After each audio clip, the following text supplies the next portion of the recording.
صباح 13 فبراير 1960، وفي تمام 7:04 استيقظ سكان منطقة رجان على وقع انفجار مهول بقوة 70,000 طن. هي عملية اليربوع الأزرق، أولى التجارب النووية الفرنسية بالجزائر. انفجار فاق قنبلة هيروشيما ب5 مرات. استخدم فيه عنصرا البلوتونيوم واليورانيوم المشعين اللذين يبقى مفعولهما لآلاف السنين، لتلحق فرنسا الاستعمارية بنادي القوى النووية على حساب أرواح الجزائريين.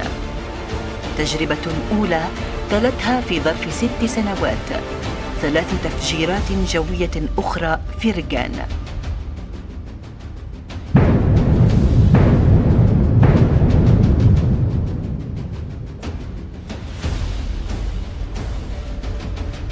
ثم تجارب في باطن الأرض بمنطقة إينيكر، ليفوق العدد 57 تجربة نووية.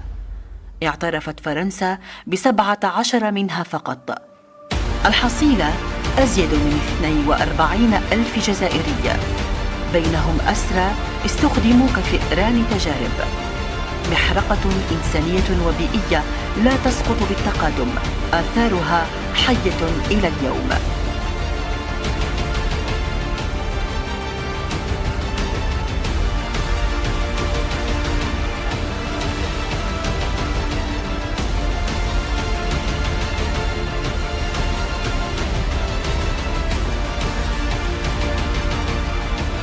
في واحدة من أبشع الجرائم الاستعمارية التي أهلكت الحرث والنسل، ترفض فرنسا تحمل مسؤوليتها التاريخية إلى اليوم.